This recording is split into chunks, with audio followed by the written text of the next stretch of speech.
इस खास एक्सप्लेनर में हम YouTube के कॉम्प्लेक्स एल्गोरिदम और कमाल की एडिटिंग तकनीकों को डिकोड करने वाले हैं। आज के समय में मॉडर्न प्लेटफॉर्म ग्रोथ कोई तुक्का नहीं है, बल्कि एक पूरी साइंस है।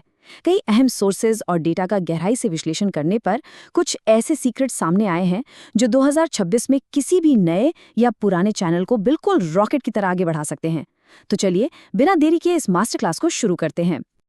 अब सबसे बड़ा सवाल जो हर क्रिएटर के मन में घूमता है, आखिर 2026 में प्लेटफॉर्म ग्रोथ के पीछे का असली राज क्या है?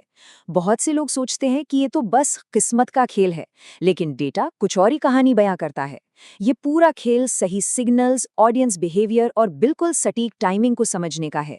अगर इन चीजों को मास्टर कर लिया जाए तो ग्रोथ आना तो तय है। इस पूरे रोड मैप को हमने 5 अहम हिस्सों में बांटा है। शुरुआत करेंगे YouTube नीश जीतने से, फिर प्लेटफॉर्म एल्गोरिदम को डिकोड करेंगे। इसके बाद मैक्सिमम क्लिक्स के लिए पैकेजिंग, दर्शकों को हुक करना और बनाए रखना, और आखिर में एनालिटिक्स और स्ट्रेटेजिक ग्रोथ पर बात करेंगे। तो सबसे पहले बात करते हैं हमारे पहले पड़ाव की, यानी कि एक सही YouTube नीश कैसे जीता जाए।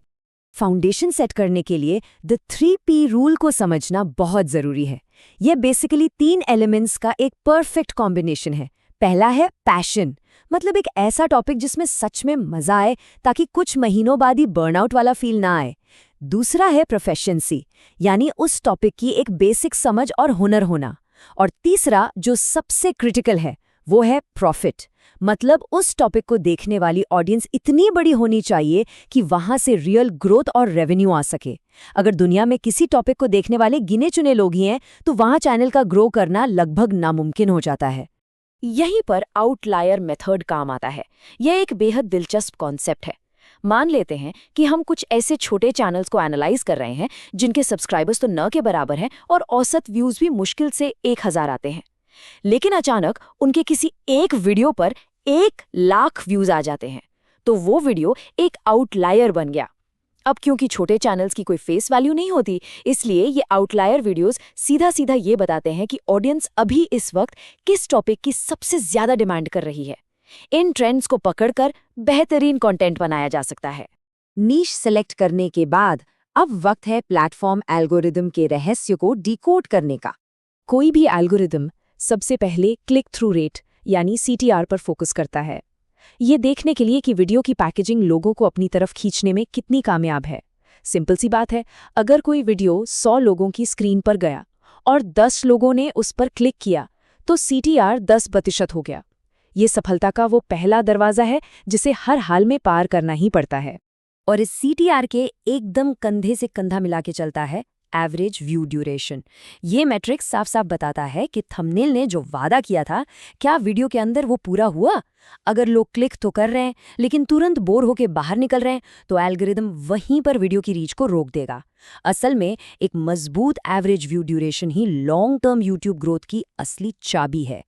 चलिए अब बढ़ते हैं तीसरे हिस्से की तरफ, जो है मैक्सिमम क्लिक्स के लिए पैकेजिंग। आज के टाइम पर फीड इतनी भरी हुई है कि वहां अलग दिखना बहुत जरूरी है।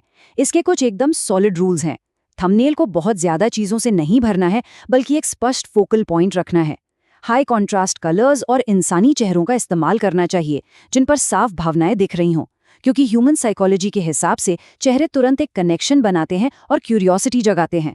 साथ ही टेक्स्ट ऐसा हो जो फोन की छोटी स्क्रीन पर भी आसानी से पढ़ा जा सके, और पूरे चैनल की ब्रांडिंग एक जैसी होनी चाहिए। इसे एक उदाहरण से समझते हैं। एक तरफ एक टाइटल है मेरी बड़ी यात्रा, ये बहुत ही अस्पष्ट और बोरिंग लगता है। वहीं दूसरी तरफ मैंने पेरिस में 1 स्टार होटल्स को टेस्ट किया, ये सुनते ही दिमाग में आता है कि भाई अंदर क्या हुआ होगा। इसे कहते हैं स्पष्ट और क्यूरियोसिटी जगाने वाली पैकेजिंग, वो भी बिना किसी फेक क्लिकबेट्स के। और हाँ, कीवर्ड्स का इस्तेमाल सिर्फ टाइटल में ही नहीं बल्कि डिस्क्रिप्शन में और वीडियो की शुरुआत में बोलकर भी करना चाहिए, क्योंकि सिस्टम अब हर चीज को ऑटो ट्रांसक्राइब कर लेता है।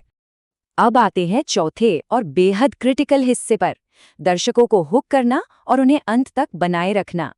किसी भी वीडियो के पहले 15 सेकंड लिटरली ये तय कर देते हैं कि वीडियो हिट होगा या फ्लॉप।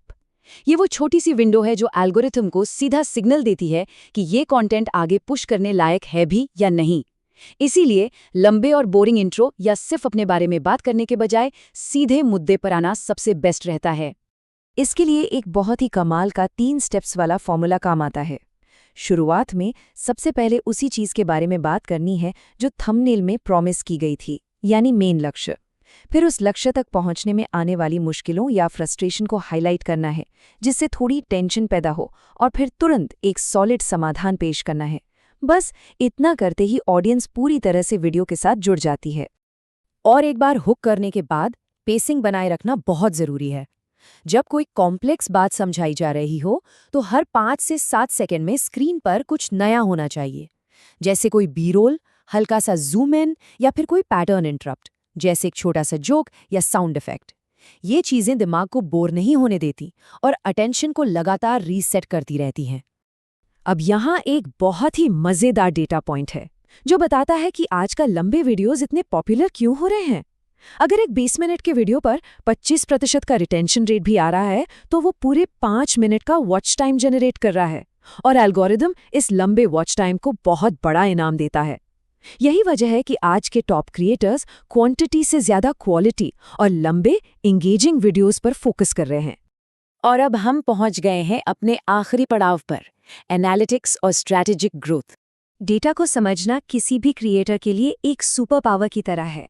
ट्रैफिक सोर्सेस को देखकर ये साफ पता चल जाता है कि लोग वीडियो तक पहुंच कैसे रहे हैं। क्या वे सर्च करके आ रहे हैं या फिर होम पेज के ब्राउज फीचर से? इस अकेले डेटा पॉइंट को एनालाइज करके हम ये तय कर सकते हैं कि अगले वीडियो के लिए एसईओ पर ज़्यादा ध्यान देना है या फिर थंबनेल को और भी ज़्यादा कैची बनाना है। डेटा पर आधारित यही छोटे छोटे बदलाव लॉन्ग टर्म ग्रोथ का इंजन बनते हैं। रिटेंशन ग्राफ में जहां भी ड्रॉप ऑफ दिखे, अगली बार उस तरह के बोरिंग हिस्सों को सीधा कट कर देना चाहिए, और जहां स्पाइक्स दिखें, यानी जहां लोगों ने वीडियो को दोबारा देखा, उस स्टाइल को रिपीट करना चाहिए। एंड स्क्रीन हमेशा किसी ज़रूरी जानकारी के बीच में लगानी चाहिए ताकि लोग भागे नहीं बल्कि क्यूरियोसिटी के साथ अगले वीडियो पर क्लिक करें और उनका एक पूरा वॉच सेशन बन जाए। ये कोट एकदम सच साबित होता है कि शानदार ऑडियंस रिटेंशन रातों रात नहीं बनता, ये एक एक एडिट के साथ बनता है। सफलता अचानक मिलने वाली कोई जादुई चीज नहीं है, ये डेटा सिग्नल्स के आधार पर लगातार खुद को बेहतर बनाने का एक प्रोसेस है। हर नया वीडियो, हर एक स्क्रिप्ट और हर छोटा सा कट उस अल्टीमेट गोल के एक कदम और करीब ले जाता है। तो इन सभी मैकेनिक्स को समझने के बाद एक बात तो साफ है कि इन पर पकड़ मजबूत करने से क्रिएटिविटी के अनगिनत दरवाजे खुल जाते हैं। सिस्टम के रूल्स अपनी जगह काम करते हैं, लेकिन असली जादू तो उस कहानी में होता है जो हम दुनिया के सामने लाते हैं। अब जबकि पूरा का पूरा रोड मैप सामने है, तो सोचने वाली बात यह है कि वो कौन सी अनोखी कहानी होगी जो एल्गोरिदम का अगला सबसे बड़ा आउटलायर बनकर सारे रिकॉर्ड तोड़ देगी। इस एक्सप्लेनर का हिस्सा बनने के लिए बहुत बहुत शुक्रिया। सीखते रहिए और ऐसे ही आगे बढ़ते रहिए।